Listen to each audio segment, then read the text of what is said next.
Psst, check out my Patreon. So this is how it ends, huh? Sideline Dad, a professor episode. Why am I not surprised? I suppose it's fitting for this reboot to go out on an episode revolving around the absolute worst character in the show, right? Here it is, the final episode in the reboot's run and the final reboot episode review I'll ever have to make. No other episodes have been heard of from this series since, so it's pretty safe to say this was the note that the reboot decided to go out on, and yeesh, why am I not surprised that it sucks? It's like poetry. It rhymes. Unless, of course, Cartoon Network decides to renew this series for a 4th season sometime in the near to distant future, but I highly doubt that will happen. It's more likely that a new reboot will pop up so a new husk of a show can be milked for all it's worth instead. I want to note that even though Sideline Dad is the final episode of the series to air, this isn't going to be my last video on the reboot. There are still other aspects of the show that will be covered, such as the top 5 of the season, as well as other media that was produced, such as the comics, for example. This is certainly the very last Powerpuff Girls reboot episode review I will likely ever have to make, however, and I'm feeling pretty bittersweet about that. 120 episodes and 10 shorts later, and here I've managed to cover all of them. You know, to be honest, I never would have expected to make it this far, but, well, here we are, so I guess we should just enjoy this while it lasts. Alright then, let's do this.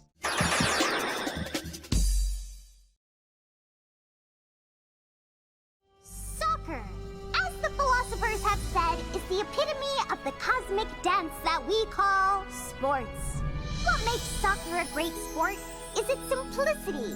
Our story begins with Blossom giving this philosophical narration on the simplicity of soccer to set up the fact that the girls are, indeed, going to be playing soccer in this episode. I have to wonder what made soccer the sport of choice here over all of the other sports, especially considering kickball was already established to be an activity that the girls partook in back during Little Octi Lost. But I guess Ragnarok and Roll served to kind of establish their connection to soccer, seeing as Buttercup and Bubbles were both practicing their penalty shots in that episode. Way to hustle, Buttercup! Steal!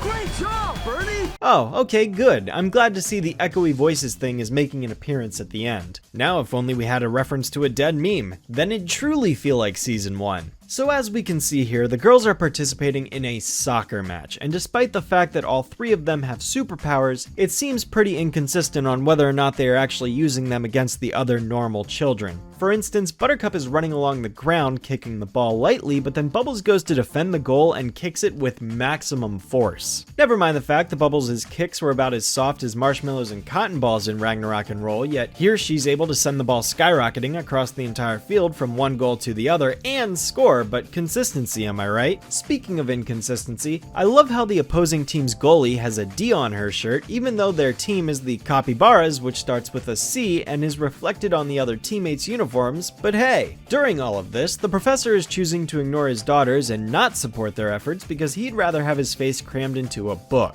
He just couldn't be bothered. Soccer doesn't interest him, so why should he care to watch his daughters do something they enjoy? And before any conclusions are drawn that he learns his lesson by the end, no, he actually learns not to get so aggressive over a children's sport match. He just feels bad about it 2 scenes from now, but it makes you wonder how a person like him could even think of themselves as a good parent to begin with. This should be common sense to any parent out there that actually cares about their child, but it seems to me that the professor does not. He was willing to let his daughters get devoured by a porcupine after all, so this is to be expected at this point. I mean, their entire creation, according to the reboot, was done for the purposes of beating some other scientist in a competition, not wanting to make the world a better place, so what does that tell you?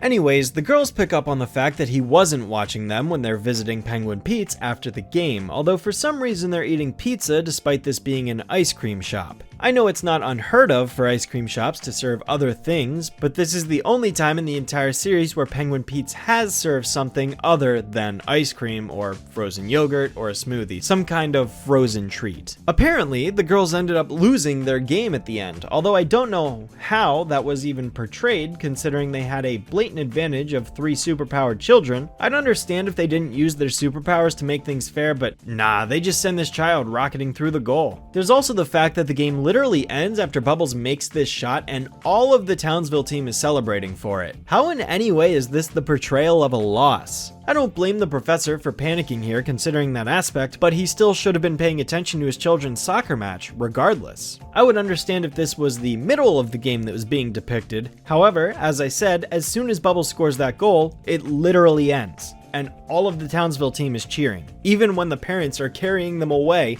to their cars because the match is over. I don't blame the professor here for panicking considering that aspect, but he still should have been paying attention to his children's soccer match regardless. What was your favorite part of the game?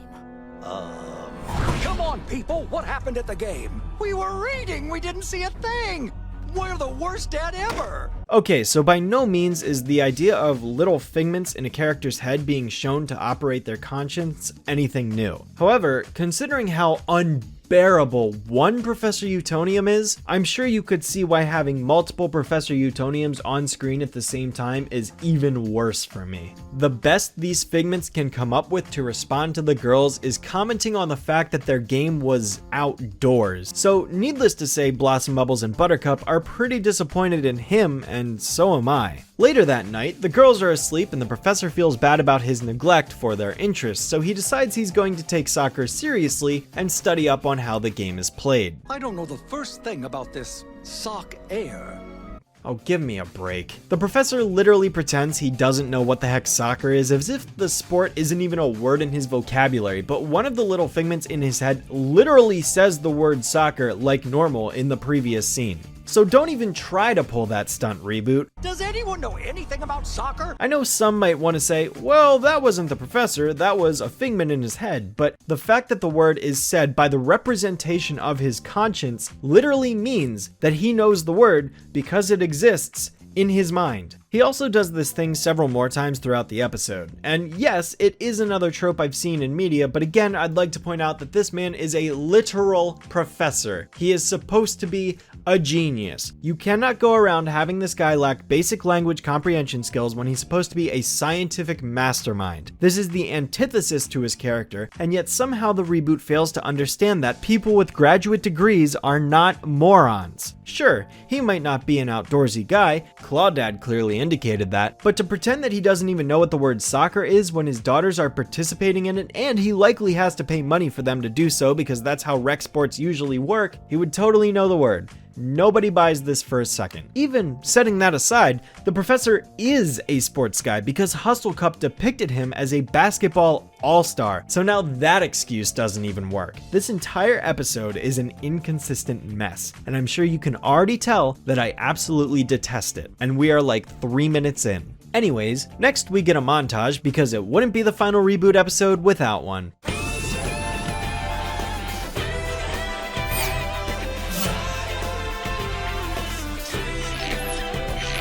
The lyrics that are sung during this montage are pushin', breathin', science, treatment, at least according to the closed captions, but I just have to question what their purpose is serving here. What do the lyrics add to this sequence that the instrumental of the music did not already achieve? What do these 4 words as lyrics actually bring to the scene, and how do they enhance the montage to a point where it is better than it would have been without them? Answer: there is no reason. They serve no purpose. At the very least, I think it's cool how he uses science to create his outfit and foam finger, because that felt in tune with something the professor would do. At the very least, these lyrics aren't the same level of obnoxious self-awareness that Man Up 4 was, but still, they serve no purpose. The next day, we see the girls on the field not really having any desire to play the game. It's been a slow day for the Townsville Turtles, as the Powerpuff Girls just don't seem to have their hearts in the game.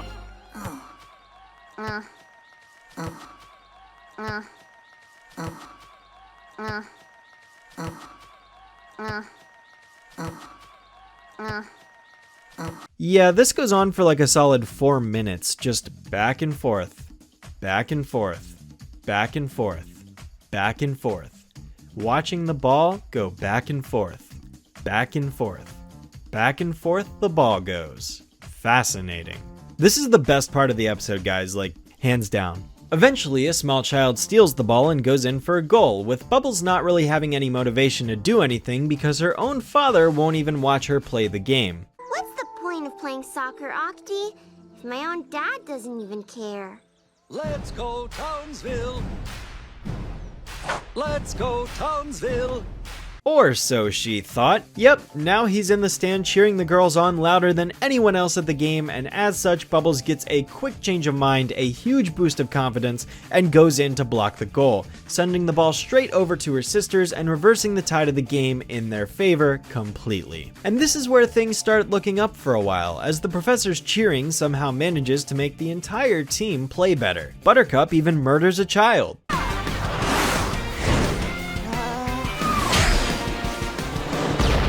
While I do agree with the notion that people are inclined to perform better when their morale is boosted, crediting the professor single-handedly as the being responsible for the entire team's spirit change should be unwarranted, because it takes more than one parent to cheer on an entire team of children, especially when this parent is only cheering for his daughters and his daughters alone. Yes, despite the fact that he's only cheering on his kids, so they're just carrying the whole team by themselves, the episode places him on a pedestal as the greatest thing to ever happen to them. Now, let's do the Wave. Wave! Wave!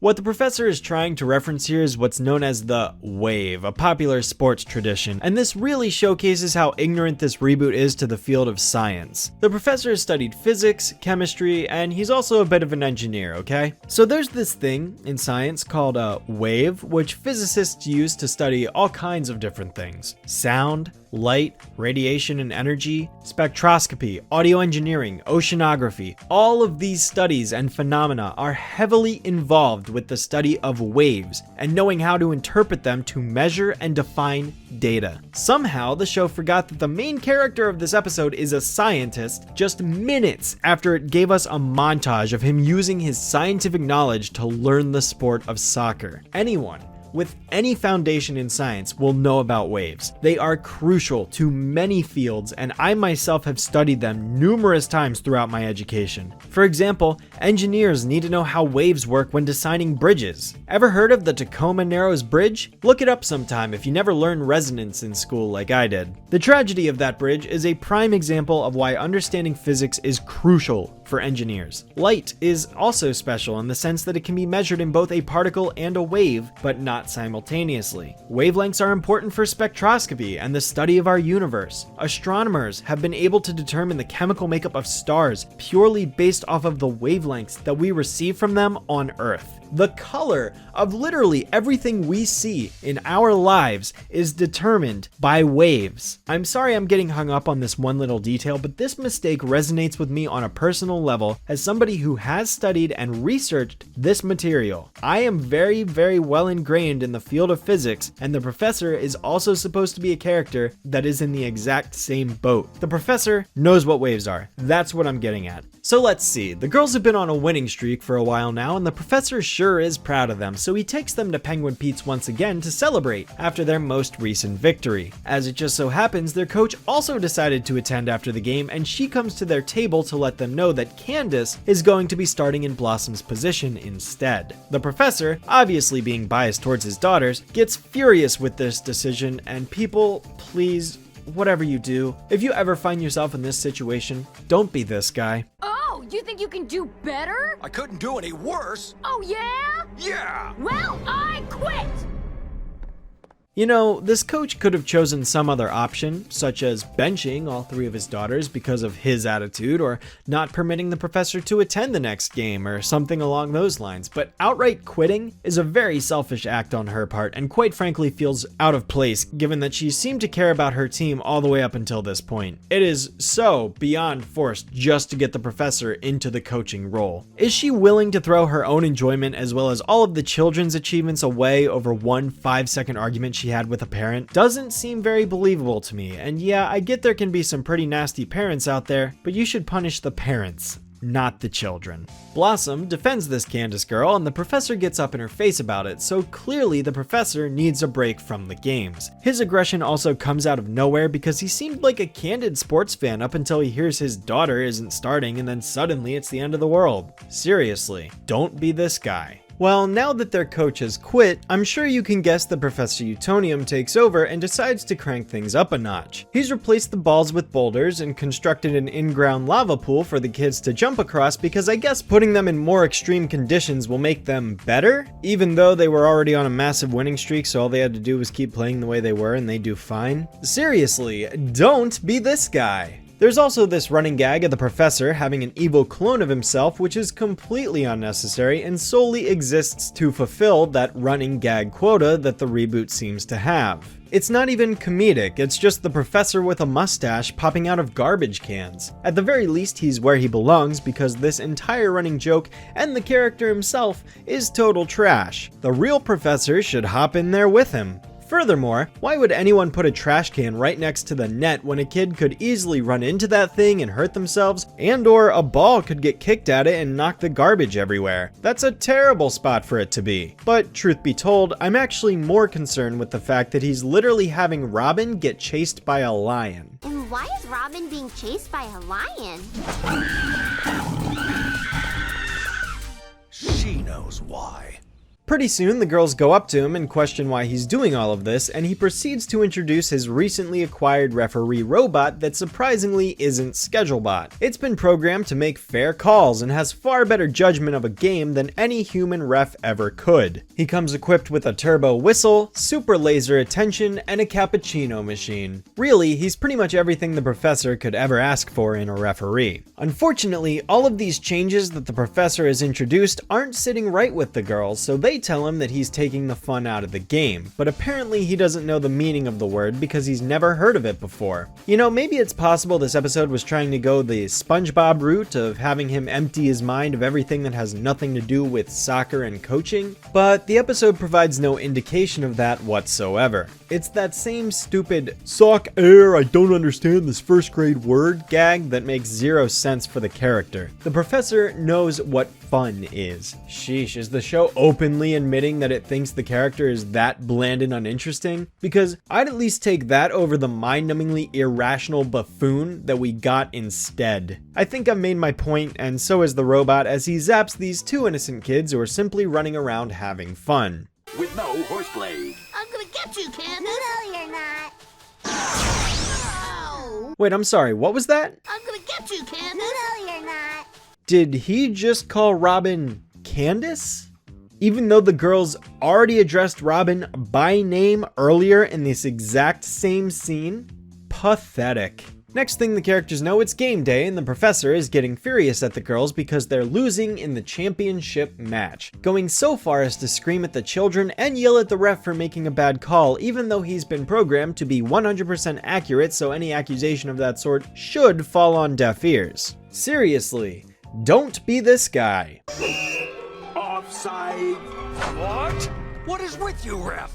Okay, in all fairness, that is actually a completely bullshit call. There's no way this can be considered an offsides offense because the ball is closer to the opponent's goal than any part of Blossom's body, and furthermore, even if she was offsides, a penalty cannot be called until someone on her team actually makes contact with the ball. The fact that the episode has the gall to say this robot is 100% accurate and then literally includes a scene where the robot is completely 100% dead wrong contradicts the very reason why the professor even brought in this referee in the first place. It completely kills all of that, and the media just lied to us. Again. Oh well. The professor's raging behavior causes the robot to issue him a yellow card, but that's not good enough, so he begins to rage out and throw things everywhere, including this folding chair, which is headed straight for the robot ref. The professor really wants to get to the next level here.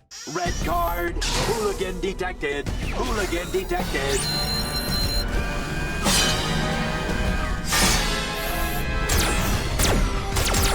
And suddenly this thing is a giant machine of death because the professor's reckless behavior somehow sent it over the edge. The girls' former soccer coach even makes an appearance in the stands because I guess she wanted to see the professor fail even though she quit and wanted nothing to do with this, so good on her I guess, because at least now she has the privilege of saying "I told you so." But seriously, witnessing the professor throw a hissy fit over a child's soccer match just reminds me of why I can't stand going to any more recreational sporting events. Unless it's a major league game, I'm not interested interested in attending sports games anymore because parents like this always seem to make themselves present during the games, and they are absolutely obnoxious. It didn't matter if it was an elementary school match or the state championships in high school. Almost every time I would go to a sports match for a friend or even my family, there was always somebody there like this. Every single time. I completely understand getting invested in something. Most of us clearly do it with things we're passionate about, and it's okay to be excited, but that's no excuse to be disrespectful or rude towards everybody else present at the game. I never want to go to local games like this ever again for as long as I live because other people have completely ruined that activity for me. Kudos to those who can still get enjoyment out of doing this sort of thing, but seriously, people who are that guy need to get over themselves. Apologies for that little tangent vent right there. That's something that I was just reminded of reviewing this episode. I'm not blaming the episode for that specifically. It's actually doing a very good job of representing those characters through the professor. It's just that in real life, I really don't enjoy this. Anyways, the girls and the professor have a destructive robot on the loose to take care of, and the girls attempt to take it out only to get knocked down because despite their incredibly agile and powerful soccer kicks, they can't even touch a stationary robot because it's too much of a challenge for them. It's time for this game to go into sudden death.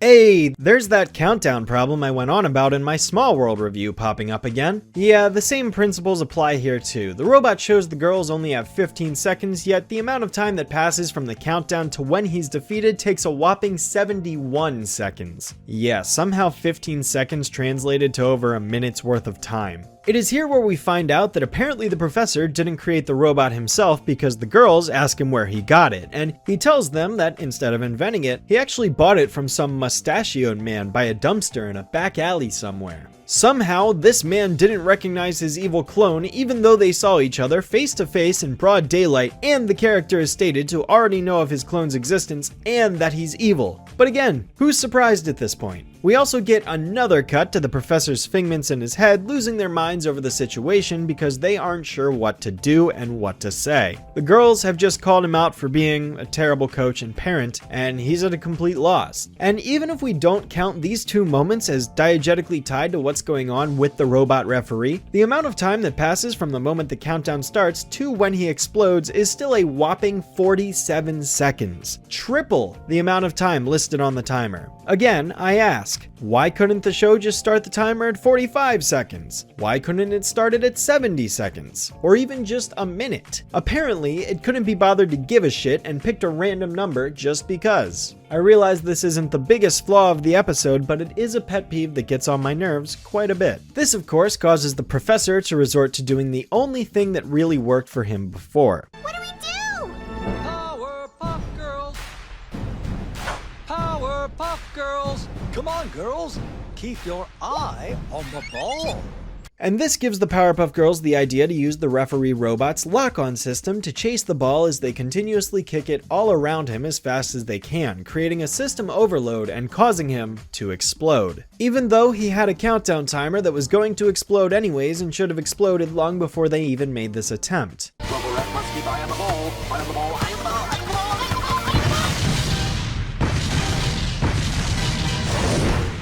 I'm sorry, what? What was the point of even having the girls bother to do this distraction technique if he was just gonna blow up anyways? How did this solve anything? Way to just mitigate the entire threat of him self-destructing because it didn't even bring harm to anyone, so what was the point? The suspense it was trying to build was frugal at best. If the girls were just going to disable him, then yeah, sure, it makes sense for the girls to do something, but this yielded the exact same result as if they had done nothing, and yet the episode acts as though the girls had some huge success for saving the day. The fuck?